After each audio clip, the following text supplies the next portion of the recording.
Captain Jake Morrison stood at the front window of his ship's control room. The stars looked different here, far from Earth. They seemed colder somehow. Behind him, his crew worked at their stations, checking readings and preparing for what might be their final mission. The ship was called the UES Defiance.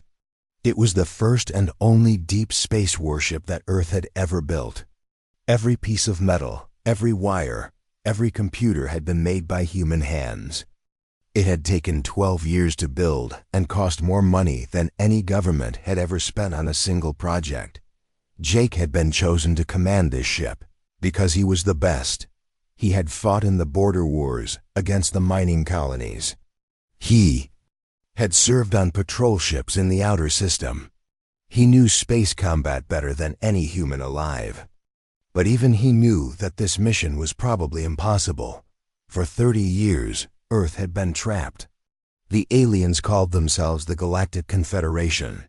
They had ships that could travel between stars. They had weapons that could destroy planets. They had technology that humans could barely understand. And they had decided that humans were too dangerous to be allowed to leave their home system. The aliens said humans were too violent. They said humans started too many wars. They said humans could not be trusted with the secrets of faster than light travel. So they had built a wall around Earth's solar system. Any human ship that tried to leave was destroyed. Any alien ship that tried to trade with Earth was turned away. Earth had tried to negotiate. They had sent diplomats and scientists and even religious leaders to talk with the aliens. The answer was always the same. Humans were not ready to join the galactic community. Maybe in a few hundred years, when they had learned to be more peaceful, the aliens might reconsider. But Jake and many others believed the aliens were lying. They thought the real reason was fear. The aliens were afraid of what humans might do if they were allowed to spread to other worlds. They were afraid of human creativity and human determination. So they kept Earth locked up like a prisoner. The Defiance had been built in secret. The parts were made in factories all over Earth and assembled in hidden shipyards beyond the orbit of Pluto. The aliens knew humans were building something, but they thought it was just another space station or mining platform. They never imagined humans would be bold enough to build a warship. Jake looked around the control room. Lieutenant Amy Carter sat at the weapons station. She was young, maybe 25, but she had the best aim of any gunner in the fleet. Commander Rick Hayes stood beside Jake's chair. Rick had been Jake's friend for 15 years. If anyone could help Jake pull off this impossible mission, it would be Rick. Lieutenant Ben Parker worked at the communication station. He was the one who would have to talk to the aliens when the time came. His hands shook slightly as he checked his equipment. Jake didn't blame him for being nervous. They were all nervous. Behind them, the rest of the crew went about their duties. 800 men and women had volunteered for this mission. They all knew they probably wouldn't be coming home. They all knew their families might never see them again. But they had volunteered anyway, because they believed in what they were doing. The plan was simple, at least in theory. The Defiance would travel to the Kepler 442 system, where the aliens kept their main fleet. Jake would challenge them to single combat under the old galactic laws. If the humans won, Earth would be free. If they lost, well, at least they would have tried. The problem was that the aliens had never lost a challenge. They had been fighting wars for thousands of years. They had weapons and ships that were far better than anything humans had ever built. The Defiance was tough and fast, but it was still just one ship against an entire fleet. Jake had studied every piece of information Earth had about alien military tactics. He had read reports from the few human ships that had fought aliens and survived. He had watched videos of alien battles that had been intercepted by Earth's spy satellites. He thought he understood how the aliens fought. The question was whether understanding would be enough. The ship's computer chimed softly. Approaching hyperspace exit point, it announced in its calm electronic voice. Jake walked back to his command chair and sat down. All stations, prepare for normal space transition. The crew responded quickly. This was the moment they had all been waiting for. In a few seconds, they would drop out of hyperspace and into the Kepler 442 system.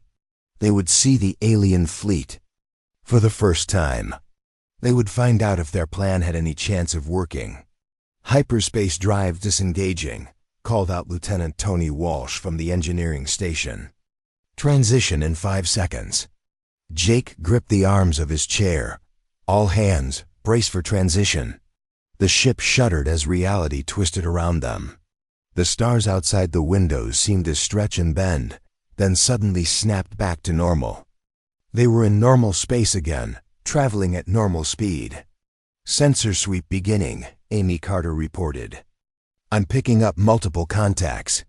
Jake looked at the main display screen. It showed the Kepler 442 system as a three-dimensional map. The system's star was in the center, bright yellow like Earth's sun. 4 planets orbited around it. And scattered. Throughout the system were hundreds of small dots, each one representing an alien ship. "How many?" Jake asked. Amy's fingers flew over her controls. "Still counting, sir. At least 200 ships, maybe more." Rick Hayes whistled softly. "That's their entire fleet." "They were expecting us," Jake said. He wasn't really surprised. The aliens had spies everywhere. They probably knew about the Defiance before it even left Earth's solar system. "Captain," Ben Parker called out, "I'm receiving a transmission from the alien fleet. They want to talk." Jake nodded. This was it. The moment that would decide Earth's future. "Put it on screen." The display changed to show 3 alien faces. The first was reptilian, with green scales and yellow eyes. The second looked like it was made of living crystal, translucent and glowing. The third was insect-like, with multiple eyes and twitching. Antennae. These were the leaders of the 3 major alien races. Admiral Vex of the Saurian Empire. Fleet Commander Zephyr of the Ethereal Collective. High Coordinator Myrn of the Hive Worlds. Together, they commanded the most powerful military force in the galaxy. Admiral Vex spoke first. His voice was translated by the computer into English, but it still sounded cold and harsh. "So the humans have finally decided to commit suicide. How interesting." Fleet Commander Zephyr's voice was like music, but there was no warmth in it. "One ship against our entire fleet. Do you humans have any idea how foolish you look?" High Coordinator Myrn's voice buzzed like a swarm of angry bees. "Perhaps they have come to surrender. That would be the wise choice." Jake stood up and walked closer to the screen. "I am Captain Jake Morrison of the United Earthship Defiance. I have come to challenge the Galactic Confederation's blockade of Earth." The 3 aliens looked at each other. Admiral Vex laughed. A sound like breaking glass. "Challenge? You? One ship with how many crew?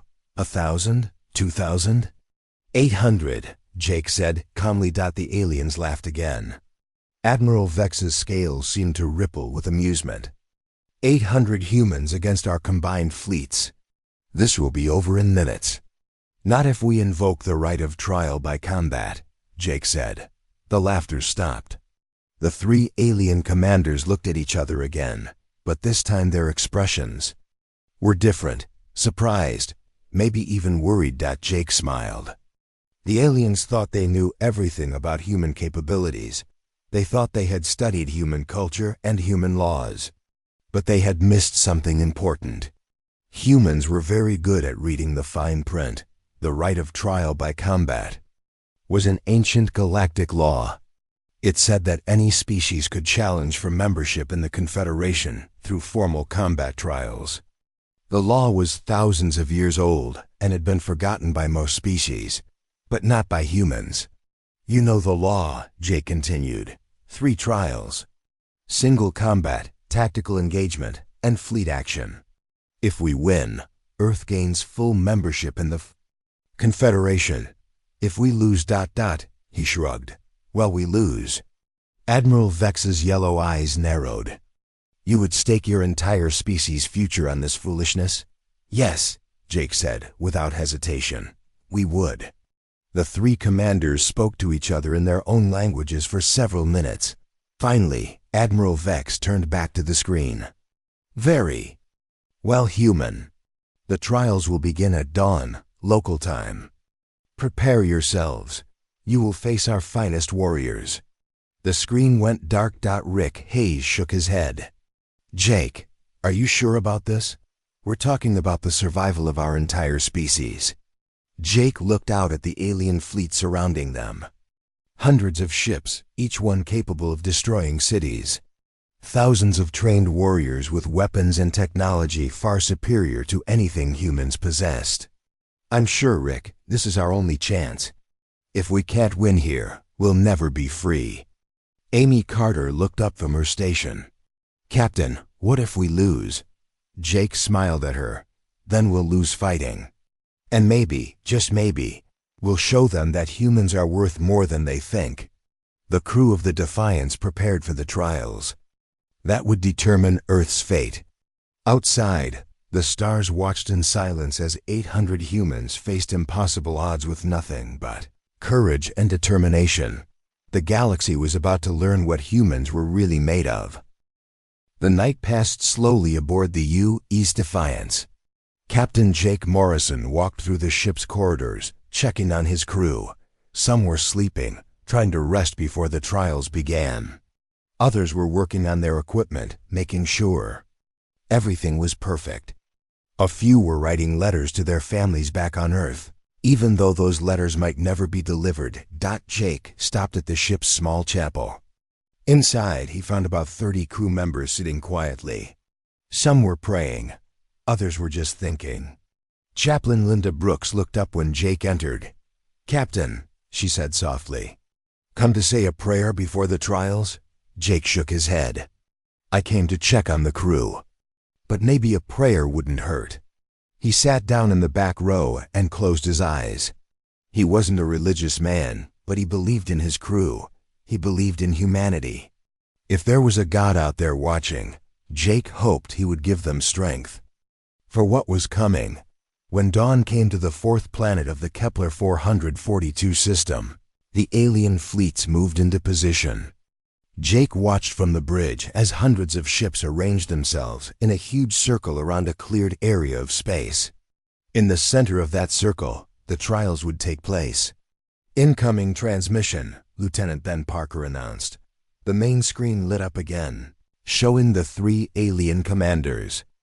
Admiral Vex looked pleased with himself. Fleet Commander Zephyr glowed with anticipation. High Coordinator Mern's compound eyes reflected the light of the system's star. The first trial will begin in 1 hour, Admiral Vex announced. Single combat, 1 human pilot against 3 of our finest warriors. Choose your champion, humans. The screen went dark. Jake turned to his crew. They all knew who would represent humanity in the first trial. Lieutenant Colonel Sam Brooks was the best pilot on the ship, maybe the best pilot in the entire human fleet. He had never lost a dogfight. He had never backed down from a challenge. Sam was sitting at the pilot station, already suited up and ready to go. His flight suit was black with silver stripes, and the helmet under his arm bore the insignia of the Earth Defense Corps. He looked calm, but Jake could see the tension in his shoulders. You ready for this, Sam? Jake asked. Sam smiled. Been ready my whole life, Captain. This is what I trained for. Remember, this isn't about winning or losing. This is about showing them what humans can do. I understand, sir. I won't let you down. Jake clapped him on the shoulder.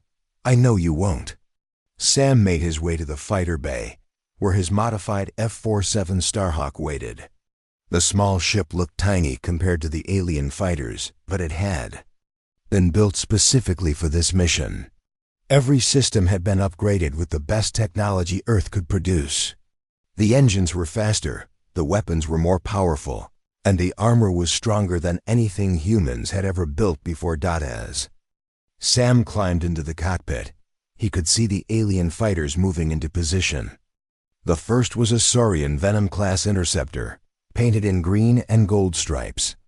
Its pilot was Champion Crack, a reptilian warrior who had never lost a single combat in 40 years of fighting. The second fighter was an ethereal Harmony class ship. It looked like it was made of living crystal, translucent and beautiful. Its pilot was Resonance Singer Thith, who had achieved perfect harmony with his ship. The ethereals claimed that pilot and ship were no longer separate beings, but had become one entity. The third fighter was from the Hive Collective. It wasn't built like the other ships. Instead, it was grown from living tissue, its hull breathing and pulsing like a living creature. The pilot was Drone Prime Beta 7, a being that had been genetically created for the sole purpose of combat. It was connected directly to the collective mind of its entire species. Sam sealed his helmet and started his engines. The Starhawk lifted off from the Defiance's flight deck and moved toward the combat zone. As he flew, he could hear the voices of his crewmates over the radio, wishing him luck. "Good hunting, Sam," came Amy Carter's voice. "Show them what humans are made of," added Rick Hayes. "All of Earth is counting on you," Jake Morrison said. "Make us proud." Sam switched to the combat frequency. "This is Lieutenant Colonel Sam Brooks of the United Earth Defense Corps. I'm ready to begin the trial." The alien ships moved into position. Champion Crack's voice came over the radio, translated into English. "Prepare to die, human. Your species' arrogance ends here." Resonance Singer Thith's voice was like beautiful music, but the words were cold. "Your technology is primitive. Your skills are untested. This will be over quickly." Drone Prime Beta 7 didn't speak. The collective mind spoke through it instead, and the voice was like 1,000 insects buzzing at once. "Resistance is futile. You will be eliminated." A neutral voice announced the start of the trial. "Combat begins in 10 seconds. Fight until one pilot yields or is destroyed. 5, 4, 3, 2, 1. Begin." Champion Crack attacked first. His Venom-class fighter was fast and deadly, its weapons designed to kill quickly. Green plasma bolts streaked through space toward Sam's fighter. But Sam had been expecting this. He had studied the Saurian fighting style for months. They always attacked head-on, relying on superior firepower to overwhelm their enemies. Sam rolled his fighter to the left and dove toward the nearest asteroid. The plasma shots missed him by inches. He used the big rock for cover while he planned his next move. Thith's Harmony-class fighter came at him from a different angle. The ethereal ship had a special ability. It could become incorporeal, passing through solid matter like a ghost. Sam watched as the crystal ship flew straight into the asteroid he was hiding behind. Most pilots would have been caught off guard, but Sam had been expecting this too. As the ethereal fighter passed through the rock and solidified behind him, Sam was already moving. He spun his ship around and fired his pulse cannons at point-blank range. The crystal ship shuddered as the energy bolt struck its hull. Cracks appeared in the translucent surface, and Thith's harmony was broken. The ship began to spin out of control. "Impossible!" Thith's musical voice crackled over the radio. "How did you know where I would appear?" Sam didn't answer. He was already focusing on his next opponent. The bioship was different from the others. It didn't follow normal physics. Its living hull could repair itself during battle, and its weapons were organic, firing bursts of acid that could eat through any known armor. Drone Prime Beta 7 attacked with the precision of a computer and the instinct of a predator. The bioship moved in ways that should have been impossible, bending and twisting like a snake. Its acid weapons fired in perfect patterns, designed to force Sam into a trap. But Sam had noticed something about the hive ship. It was too perfect. Every move was calculated by the collective mind, which meant it was predictable. The collective always chose the most efficient solution to any problem. They never took risks. They never did anything unexpected. Sam did something no committee would ever approve. He flew his fighter straight at the bioship, as if he was planning to ram it. The collective mind calculated the trajectory and moved to avoid the collision. But at the last second, Sam fired his emergency thrusters and spun away from the impact. Course, the maneuver put him directly behind the bioship, in its blind spot. Sam could see the organic hull pulsing with life, could see the nerve clusters that controlled the ship's movement.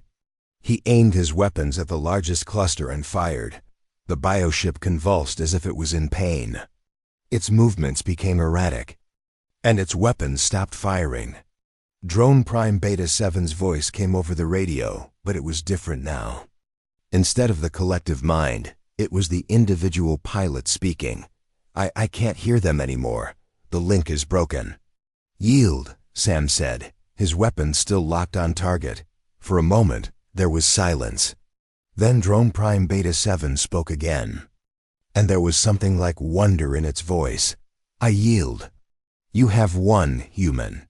Sam looked around the battlefield. Champion Crack's ship was floating near the asteroid, its pilot unconscious from a collision he had caused himself. Thythe's crystal fighter was badly damaged but still functional. The bioship was drifting helplessly, its pilot cut off from the collective mind for the first time in its life. One human pilot had defeated 3 alien champions. It should have been impossible, but Sam had done it. He hadn't won through superior technology or firepower. He had won by understanding his enemies better than they understood themselves. On the bridge of the Defiance, the crew was silent. They had watched the entire battle on their screens, hardly daring to breathe. When Sam's victory was announced, a cheer went up that could be heard throughout the ship. Outstanding work, Colonel Brooks, Jake said over the radio. Come on home. As Sam flew back to the Defiance, he could see the alien fleets around him. The ships were silent, their crews trying to understand what they had just witnessed. For the first time in galactic history, a human had defeated champions from all 3 major alien species. But the trials were far from over. The single combat had been just the beginning.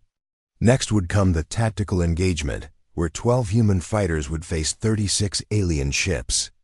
The odds were still against them, but Sam's victory had shown that humans could compete with the best the galaxy had to offer.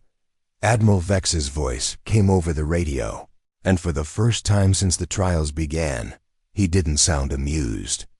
The first trial is concluded. The second trial will begin in 6 hours. Prepare your squadrons, humans. Jake looked Aro. 6 hours passed quickly aboard the U.S. Defiance. Captain Jake Morrison stood in the fighter bay, watching as 12 pilots prepared for the second trial. The tactical engagement would be different from the single combat. This time it would be about teamwork, coordination, and strategy. Commander Lisa Grant checked her flight suit one more time. She was a tall woman with short brown hair and steady hands. She had been flying fighters for 15 years and had never lost a pilot under her command. Today she would lead 11 other pilots against 36 alien fighters.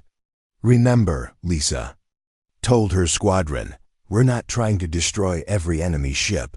We just need to complete the mission objectives. Hit the targets, protect each other, and get home alive. Lieutenant Kevin Walsh nodded as he climbed into his cockpit. He was Lisa's wingman, a quiet man who flew like he was part of the ship. Beside him, Lieutenant Maria Santos was doing final checks on her weapon systems. She was young but deadly accurate with her guns. Lieutenant Chris Johnson was the squadron's electronics expert. His fighter carried special sensors that could track enemy ships even when they tried to hide. Lieutenant Diana Ross flew beside him. She was known for her crazy flying maneuvers that somehow always worked out. The other 7 pilots were all veterans, handpicked by Jake for this mission. They had trained together for months, learning to fly as a team. But they had never faced anything like what was waiting for them outside. Sam Brooks was leading the squadron as well, his fighter newly repaired from the single combat trial. His victory had made him famous throughout the ship, but he acted like nothing had changed. He was still the same calm, professional pilot he had always been. "All pilots, this is Captain Morrison." Jake's voice came over the radio. "The aliens are fielding 3 full battle groups against you. 12 Saurian fighters, 12 ethereal ships, and 12 bioships from the Hive. They'll be protecting a command station that you need to destroy." Lisa acknowledged the order. "Understood, Captain. What are the rules of engagement?" "Disable if possible, destroy if necessary. The trial ends when either the command station is destroyed or all human fighters are eliminated." The pilots finished their preparations and moved their fighters to the launch positions. Through the bay doors, they could see the alien formations waiting for them. The enemy ships were arranged in perfect geometric patterns, exactly like their military manual said they should be. "Wolf Squadron, prepare for launch," Lisa announced. She had chosen the name because wolves hunted in packs, working together to bring down prey much larger than themselves. One by one, the 12 human fighters launched from the Defiance. They formed up in a loose formation that looked almost random to alien observers. The humans didn't fly in perfect lines or precise triangles.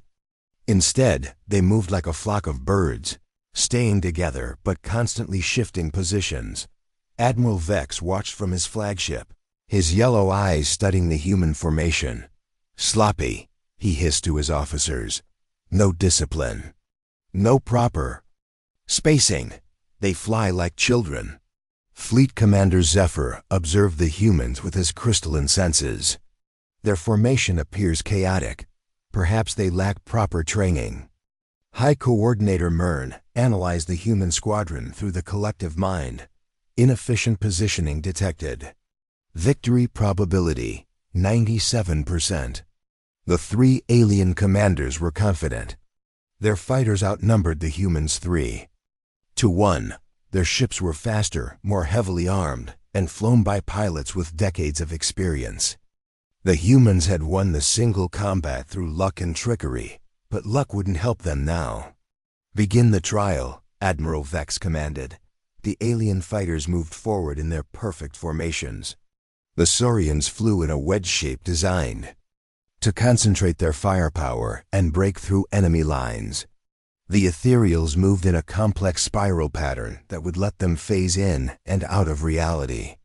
The Hive ships flew in a swarm formation, each ship supporting the others. Lisa watched the enemy approach on her sensors. "Here they come. Remember the plan. Johnson, start jamming their communications. Walsh, Santos, you're with me on the Saurians. Ross, take your wing and handle the ethereals. Brooks, deal with the Hive ships." "Copy that, Commander." The pilots responded. The battle began as the Saurian wedge formation charged toward the human fighters. The reptilian pilots expected the humans to either run away or form up to meet their charge head-on. Instead, Wolf Squadron scattered like leaves in the wind. Kevin Walsh and Maria Santos peeled off to the left, flying in perfect synchronization. They had practiced this maneuver hundreds of times.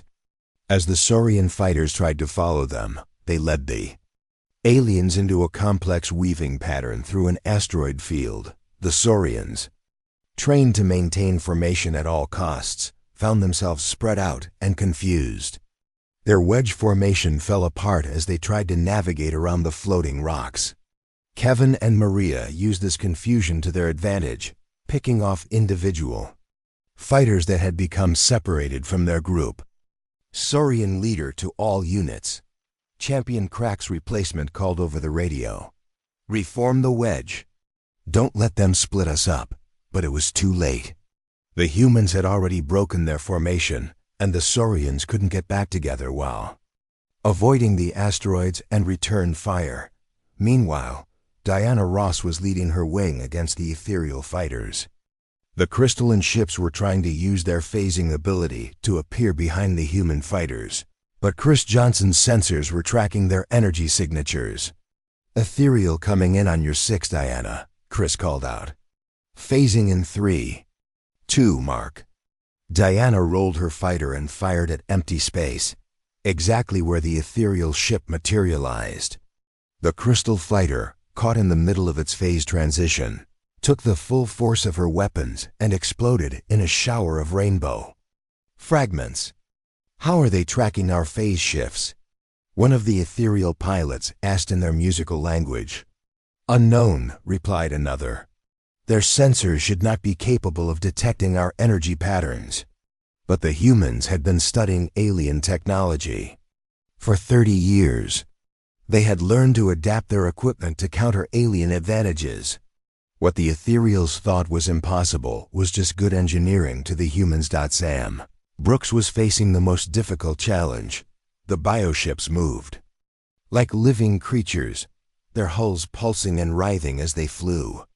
They could heal damage during battle, and their weapons fired streams of acid that could eat through any armor. But Sam had learned something during his single combat trial. The hive mind was powerful, but it was also predictable. It always chose the most efficient solution to any problem. It never took risks or did anything unexpected. "Brooks to all fighters," Sam called over the radio. "The bioships are following a pattern. They're trying to herd us toward the command station. If we let them push us where they want, we'll fly right into a trap. What do you suggest?" Lisa asked while she maneuvered around a Saurian fighter. "We do something they won't expect. We split up and attack from 6 different directions at once. The collective mind can't calculate for that much chaos." It was a dangerous plan. By splitting up, each human pilot would be outnumbered 6-1, but it was also brilliant. The hive ships were designed to work together as a swarm. If the humans scattered in all directions, the swarm would lose its coordination. "Do it," Lisa ordered. The 12 human fighters suddenly flew off in different directions, each one heading for the command station by a different route. The bioships tried to follow, but they couldn't maintain their swarm formation while chasing 12 separate targets. The collective mind struggled to process the chaos. It was designed to handle organized threats, not random attacks from multiple directions. The bioships began to make mistakes, flying into each other or firing at empty space. 20 minutes into the battle, the tide had turned completely. Human squadron had destroyed or disabled half the alien fighters, while losing only 2 of their own. The remaining enemy ships were scattered and confused, their formations broken and their tactics in ruins. "This is impossible," Admiral Vex snarled. "How are 12 human fighters defeating our best pilots?" Fleet Commander Zephyr's crystalline form was pulsing with confusion. "Their tactics make no sense. They violate every principle of military doctrine." High Coordinator Myrn was silent. The collective mind was still trying to process what it had witnessed. The humans didn't fight like any other species in the galaxy. They were unpredictable, creative, and willing to take risks that no rational being would consider. Lisa Grant led her remaining fighters toward the command station. It was a large structure protected by shields and defensive weapons. Under normal circumstances, it would take a full squadron of bombers to destroy it. But the humans had brought something special. "Johnson, are you ready with the surprise?" Lisa asked. Chris Johnson smiled inside his helmet. His fighter was carrying an experimental weapon that Earth scientists had developed specifically for this mission.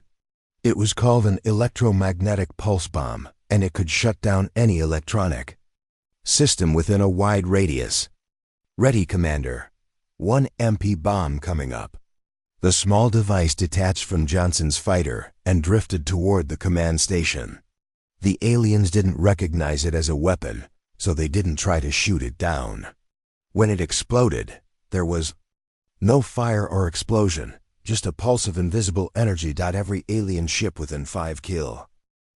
Dawn came slowly to the Kepler 442 system. Captain Jake Morrison stood in his quarters, looking out at the vast alien fleet that surrounded his ship. 300 warships hung in space like metal stars, each one capable of destroying cities. Tomorrow, the U.S. Defiance would face them all alone. Jake had not slept much during the night. He had spent hours going over the battle plans, studying every piece of data they had about alien ships and tactics. The previous 2 trials had gone better than anyone had expected, but this final test would be different. This time there would be nowhere to run and nowhere to hide. A soft knock came at his door. "Come in," Jake called. Commander Rick Hayes entered, carrying 2 cups of coffee. "Thought you might need this, Captain." Jake accepted the coffee gratefully. It was real coffee from Earth, not the synthetic stuff most ships used. The crew had voted to bring real coffee on this mission, saying that if they were going to die, they might as well have good coffee first. "How's the crew holding up?" Jake asked. "Better than expected. The victories in the first 2 trials have given them confidence. They believe we can win this." Jake nodded. "What about you, Rick? Do you think we can win?" Rick was quiet for a moment. "Honestly, I don't know. The odds are impossible. 300 ships against 1. But I've learned not to bet against human ingenuity. If anyone can pull off a miracle, it's this crew." The 2 men drank their coffee in silence, watching the alien ships through the viewport. Each ship represented hundreds or thousands of alien warriors, all prepared to fight to the death to keep humanity trapped in their home system. "Captain Morrison to the bridge," came Lieutenant Amy Carter's voice over the intercom. Jake and Rick made their way to the control room. The bridge was busy with activity as the crew prepared for the final trial. Every system was being checked and double-checked. Every weapon was being tested and calibrated. "Report," Jake said as he settled into his command chair. "Incoming transmission from the alien fleet," Amy announced. "All 3 commanders want to talk. Put them on screen."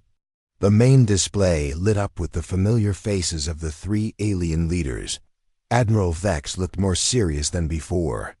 His earlier amusement was gone, replaced by something that might have been respect.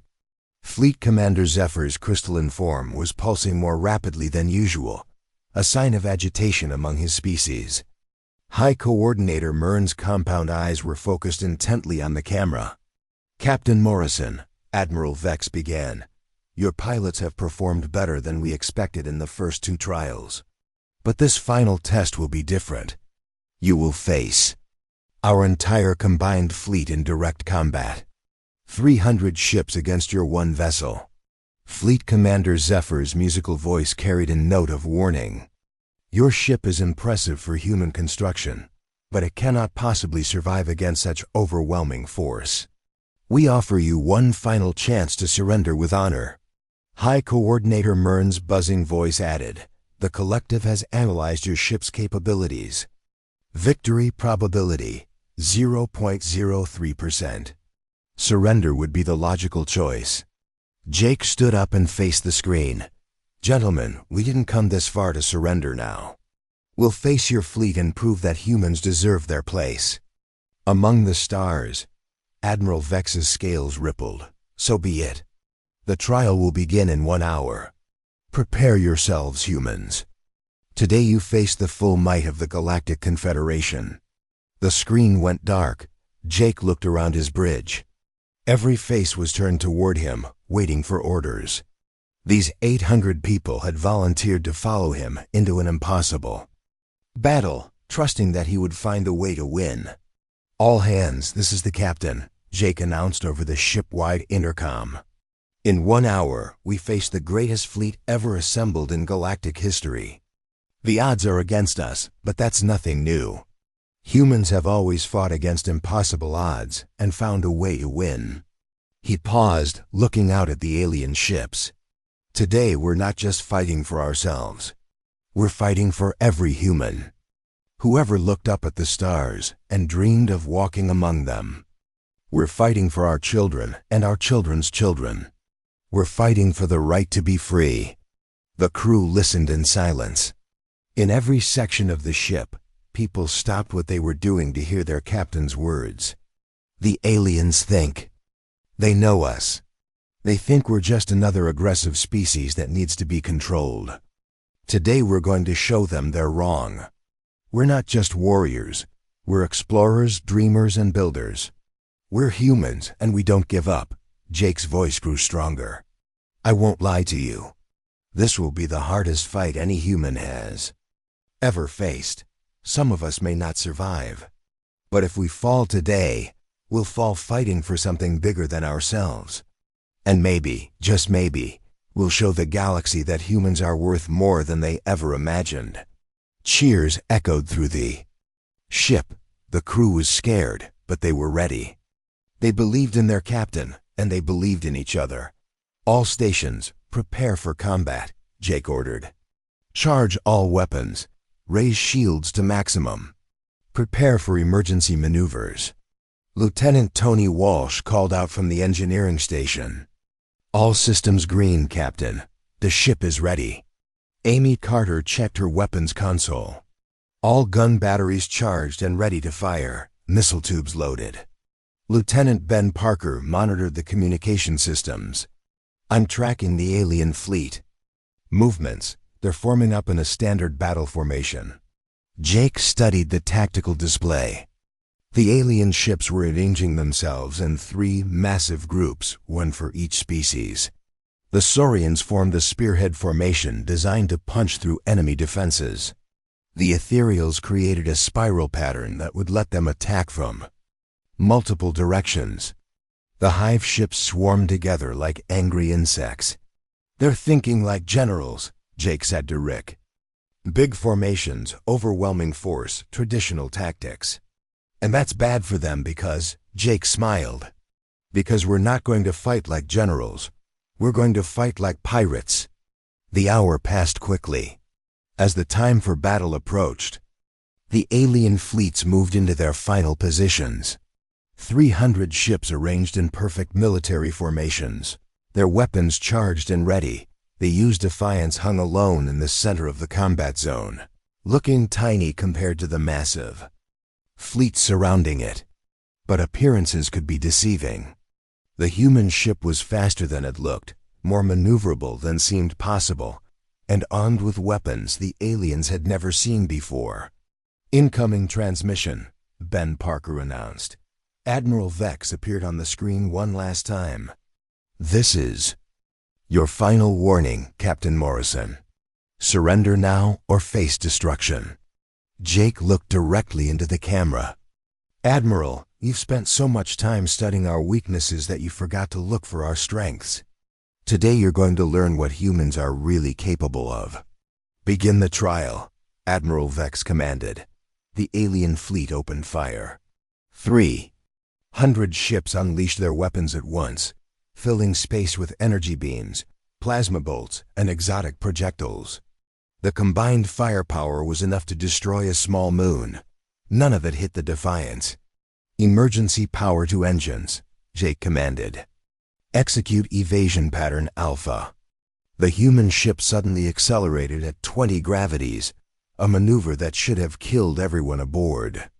But the Defiance had been built with modified inertial dampeners that could absorb the crushing acceleration. The ship shot forward like a bullet, diving between the alien formations before they could react. Impossible, Admiral Vex hissed. No ship can accelerate that fast with a living crew. Their inertial dampeners are more advanced than we calculated, Fleet Commander Zephyr observed. Updating threat assessment, High Coordinator Myrn announced. Human ship capabilities exceed projected parameters. The Defiance raced through the alien fleet like a silver needle, too fast for the enemy gunners to track. Jake had studied every engagement between human and alien forces for 30 years. He knew that the galaxy's military minds thought in terms of big formations and concentrated firepower.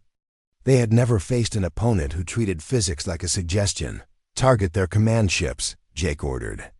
Amy, fire at will. The Defiance's weapons opened up, not on the biggest ships or the most dangerous ones, but on the vessels that were coordinating the fleet's movements. Each shot was precisely calculated to create maximum confusion with minimum energy expenditure. The human ship's missiles were different from anything the aliens had seen. Instead of simply exploding, they released clouds of metallic chaff that interfered with sensors and communications. Soon the alien fleet was flying half-blind, unable to coordinate their attacks.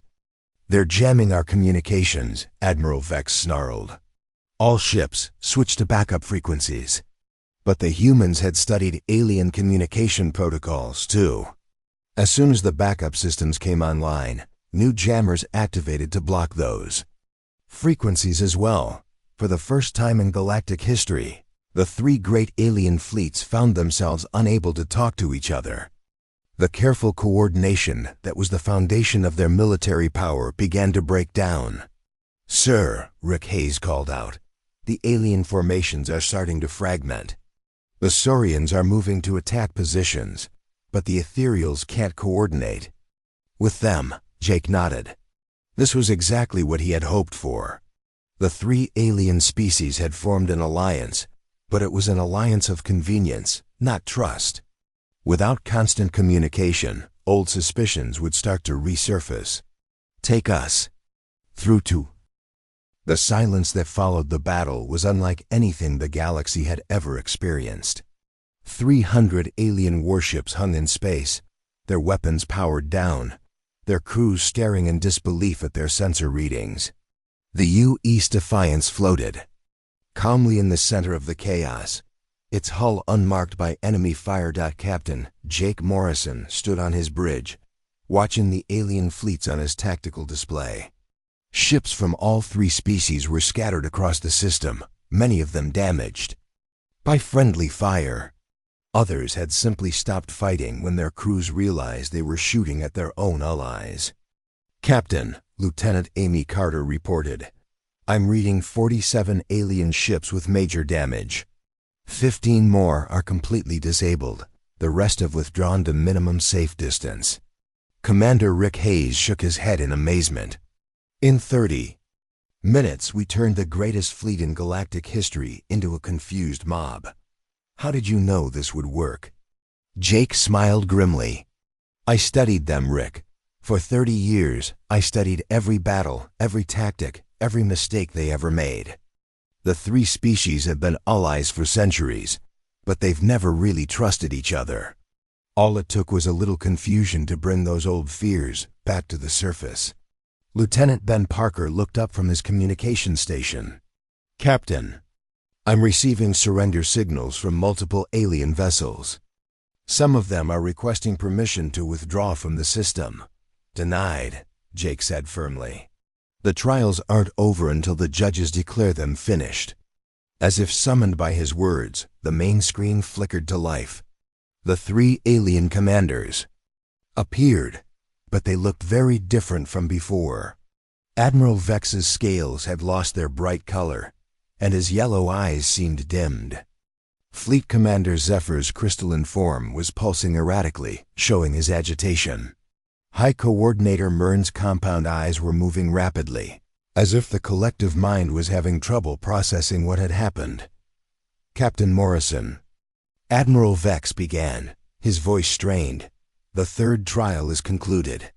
Fleet Commander Zephyr's musical voice carried notes of confusion and something that might have been respect. "Your ship has demonstrated capabilities that exceed all our projections. The combat trials are complete."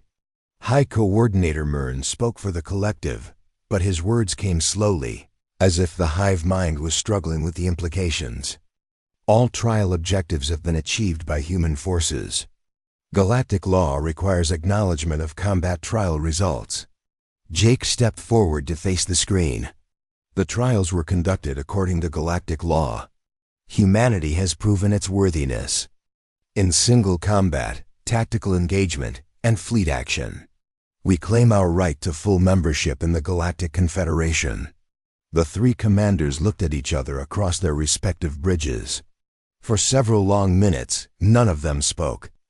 The entire system waited in silence for their decision. Finally, Admiral Vex broke the quiet. "The results of the trials cannot be disputed. By ancient law, humanity has earned the right to join the galactic community."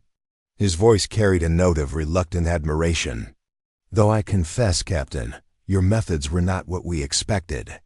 You fought us without destroying a single ship, Fleet Commander Zephyr observed. You defeated our fleets by making us defeat ourselves. This is not how wars are typically won. That's because we weren't trying to win a war, Jake replied. We were trying to prove a point. Humans don't have to be your enemies. We can be your allies, your partners, your friends. But we won't be your prisoners. High Coordinator Mearns' buzzing voice carried a thoughtful tone. The collective has analyzed human combat methods. You do not fight like other species. You adapt, innovate, and think in ways that confuse traditional military doctrine. That's what humans do, Jake. Said simply, we solve problems. Sometimes those problems are mathematical equations. Sometimes they're engineering challenges. And sometimes they're 300 enemy ships that think they have us outnumbered. Admiral Vex actually laughed, a sound like grinding stone. Outnumbered. Yes, I suppose 300 to 1 would seem like overwhelming odds to most species. We forgot that humans are not most species. The formal ceremonies that followed took several hours. The 3 alien commanders had to contact their home governments and explain what had happened. The news that a single human ship had defeated their combined fleets sent shockwaves through the galaxy. On Earth, people gathered around communication screens to watch the historic moment. When the official announcement came that humanity had been granted full membership in the Galactic Confederation, celebrations erupted in every city on the planet. Back in the Kepler 442 system, Captain Morrison found himself in the strange position of negotiating with former enemies who were now allies. The process was complicated by the fact that many alien officers still couldn't believe what had happened. Captain, Commander Rick Hayes said quietly during a break in the negotiations, "They're asking how we modified our inertial dampeners to handle 20 gravity acceleration." "Tell them it's classified," Jake replied with a smile. "Let them think we have more secrets than we do." The truth was that the dampeners were barely holding together. Earth's engineers had pushed the technology to its absolute limits.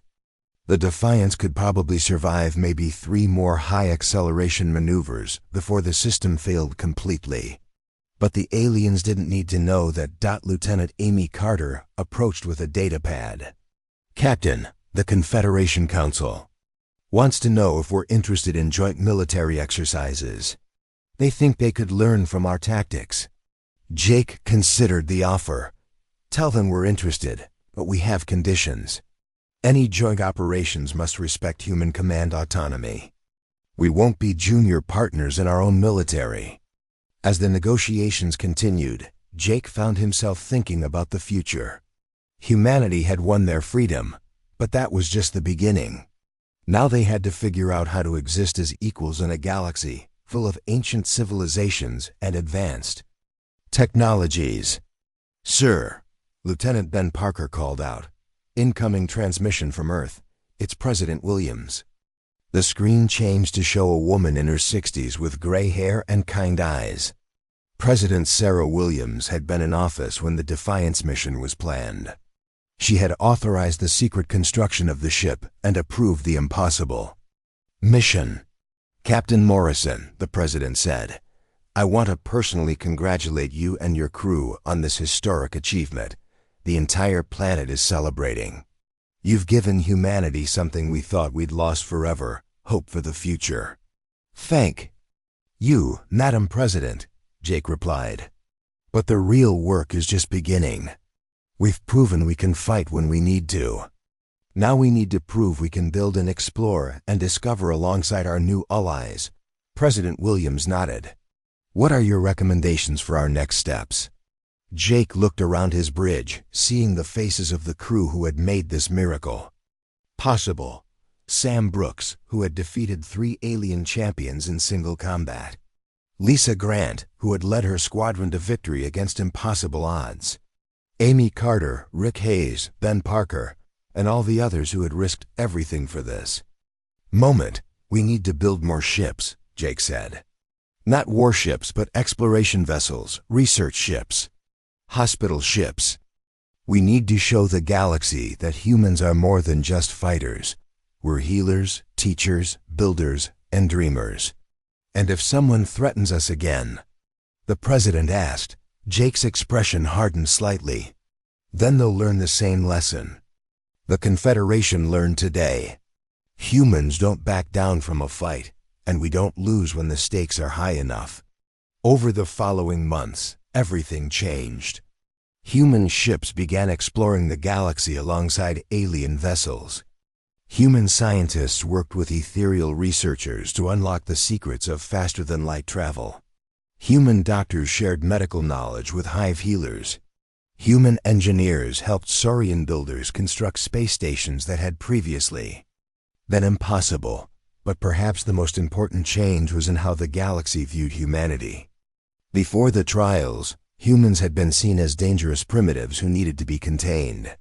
After the trials, they were seen as valuable allies whose unique perspective could solve problems that had stumped other species for centuries. Admiral Vex, who had become something of a friend to Captain Morrison, explained it best during a joint military planning session 6 months later. "Your species thinks differently than ours," the reptilian commander said. "We follow doctrine, maintain formations, and rely on overwhelming force. You improvise, adapt, and find solutions we never considered. The galaxy is a better place with humans in it." Fleet Commander Zephyr agreed. "Your creativity complements our precision. Together we can achieve things that neither of us could accomplish alone." Even High Coordinator Myrn acknowledged the value of human innovation. "The collective has learned much from observing human problem-solving methods. Chaos and unpredictability can be tools for achieving order and success." Captain Jake Morrison stood once again at the observation window of his ship, but this time he was looking at a very different sight. The Defiance was docked at the new Luna Station, humanity's first deep spaceport. Around it, ships from dozens of different species came and went, carrying goods, knowledge, and people between the stars. Commander Rick Hayes joined him at the window. "Hard to believe how much has changed in just 1 year," Jake nodded. "We're not trapped anymore, Rick. Humans can